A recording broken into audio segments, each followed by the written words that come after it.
Bom dia, meus alunos. Bom dia! Aula de Química para o primeiro ano A. É isso? Ok, gente.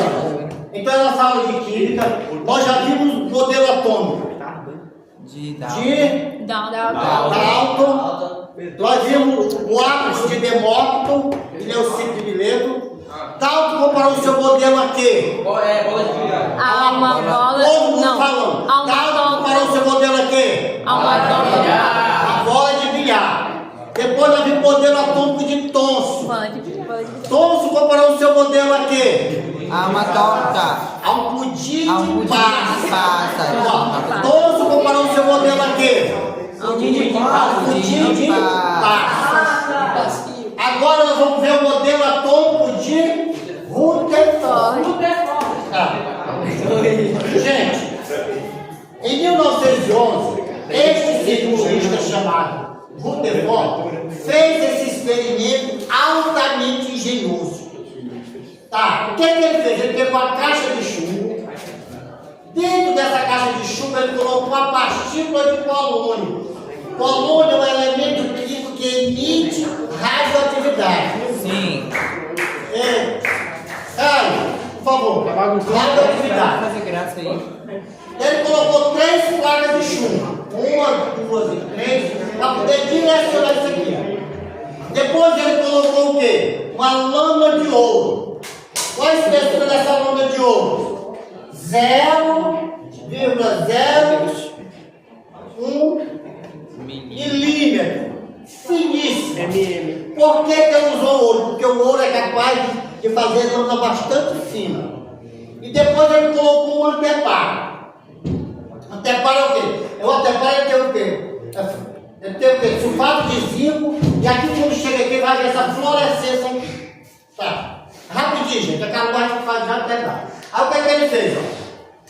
Quando ele colocou isso aqui, este elemento começou a emitir esta partícula alfa. A partícula alfa tem carga positiva, nós já vimos. Tem carga positiva. Quando ele emitiu essa partícula alfa, ela se direciona aqui, ela direciona aqui. Quando ela chega aqui nessa placa de ouro, perceba que a maioria das partículas atravessaram a placa de ouro. Chaguinha, por que atravessar? Vou meter essa captura na tua cabeça. Chaguinha, por que atravessar? Gente, se eu chegar, colocar uma lanterna aqui, ela vai atravessar, a luz vai atravessar? Vai. Por quê? Por que atravessa? Porque tem buraco. Você concorda? Tem buraco. Se eu colocar aqui, a luz da lanterna atravessa? Não. Por quê? Porque não tem buraco. Tá? Olha, se aqui atravessou, é porque tem buraco.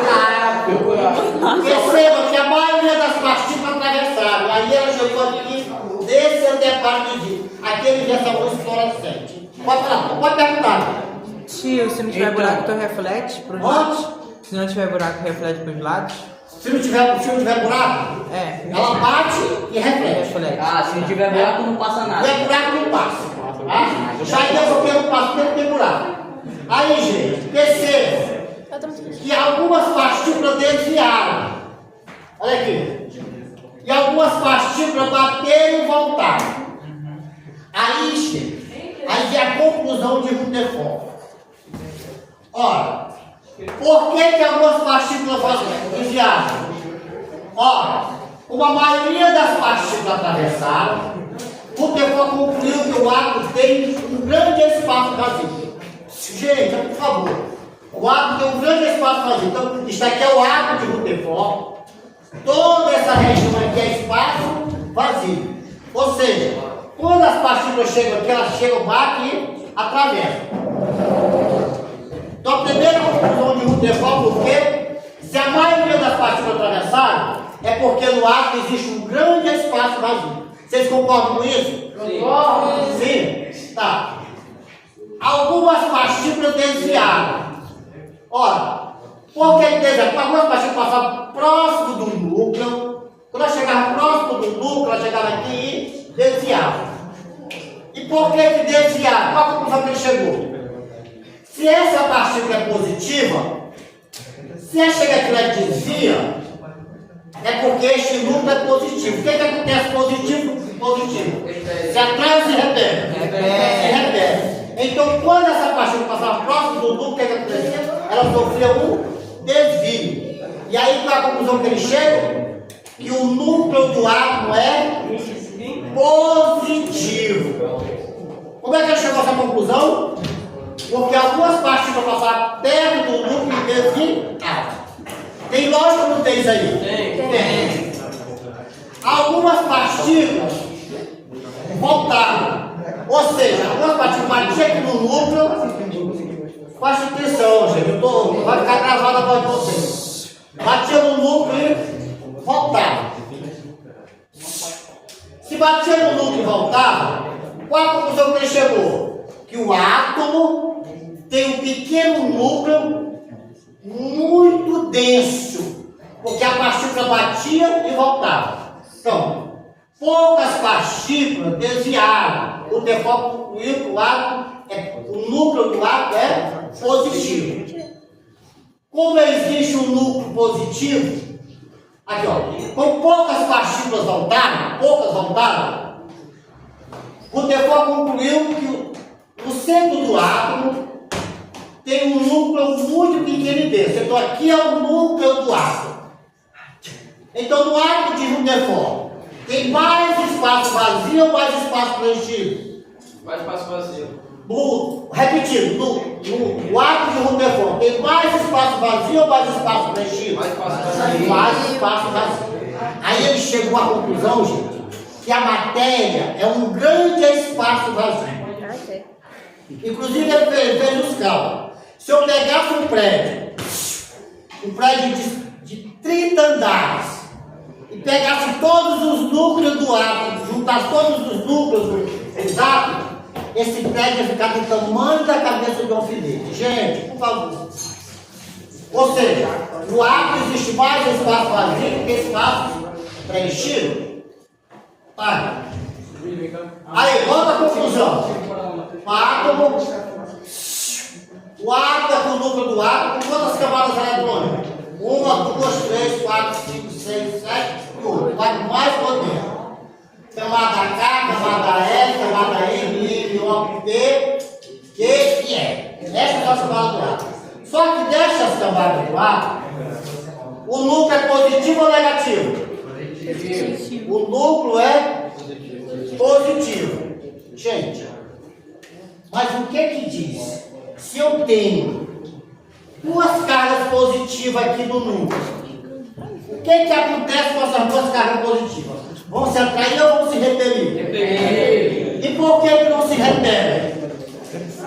Por que duas cargas positivas no núcleo é que não se repelem? Porque tem carga negativa. Porque tem carga negativa em algum campo. Olha, tem carga negativa aqui no núcleo, mas no núcleo só tem carga positiva. Sabe qual foi a conclusão que ele chegou? Porque o Rutherford não era nem um bobo. Ele disse o seguinte: deve existir alguma partícula no núcleo desse átomo que vai fazer com que ele anule isso aqui. E isso foi em 1911. E quando foi em 1922, descobriu uma partícula que não tem carga, nem positiva nem negativa, que são os nêutrons. Então, no núcleo do átomo nós temos prótons com cargas positivas e nêutrons com cargas negativas. Peraí, a carga do nêutron é negativa? Ó. A carga do nêutron é negativa? Não, a carga do nêutron é nêutron. Não tem nem carga, não tem nem carga positiva e nem carga negativa. Por exemplo, deixa eu pegar aqui, ó.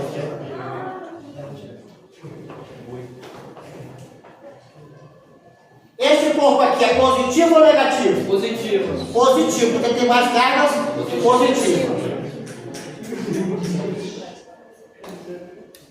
Esse corpo aqui é positivo ou negativo? Negativo, porque tem mais carga negativa. Esse corpo aqui é positivo ou negativo? Esse corpo aqui é positivo ou negativo? Não. Ele não é positivo, não é negativo, não é neutro. Ele é eletricamente neutro.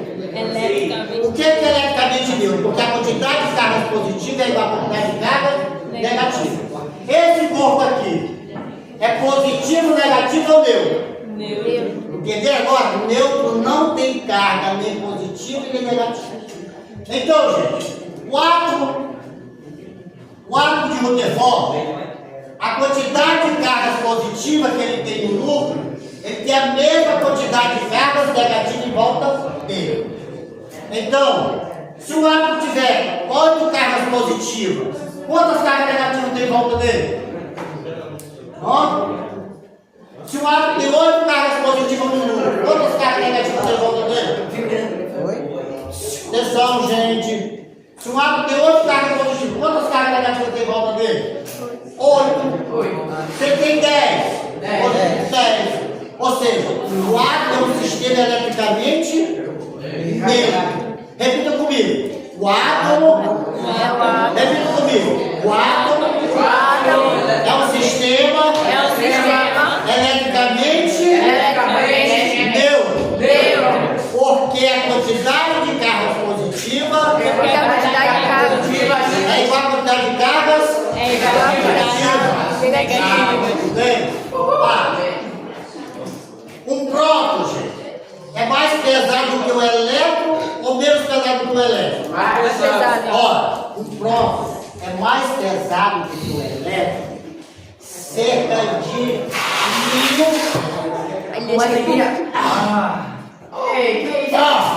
Essa é a diferença. Isso aqui é um próton, isso aqui é um elétron. Quem é que é mais pesado?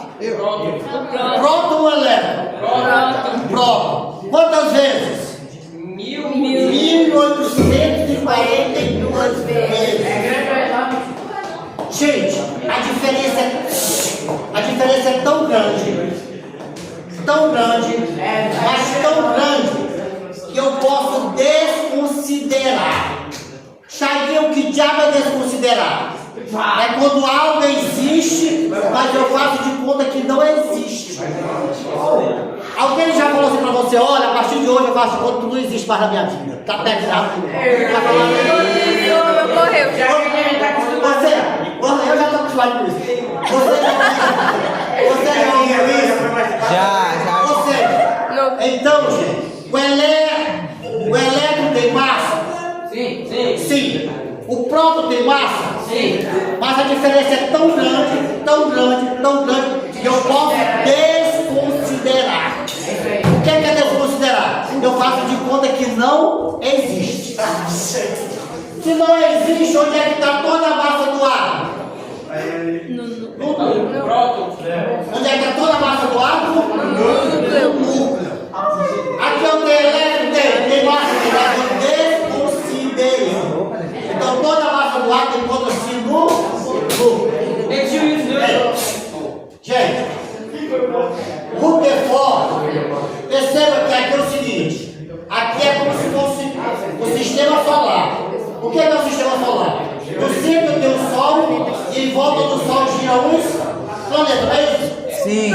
Então, aqui, Rutherford comparou o seu modelo ao sistema solar. Sim. Por quê? No centro do seu modelo tem o núcleo do átomo. Em volta dele giram os elétrons. Então, o Rutherford comparou o seu modelo ao sistema solar, todos comparou o seu modelo ao fluxo de passa, Dalton comparou o seu modelo a uma Bola de bilhar. Gente, então isso aqui é o modelo atômico de Rutherford. Era isso que eu queria passar para vocês, meus queridos alunos, e até a nossa próxima aula.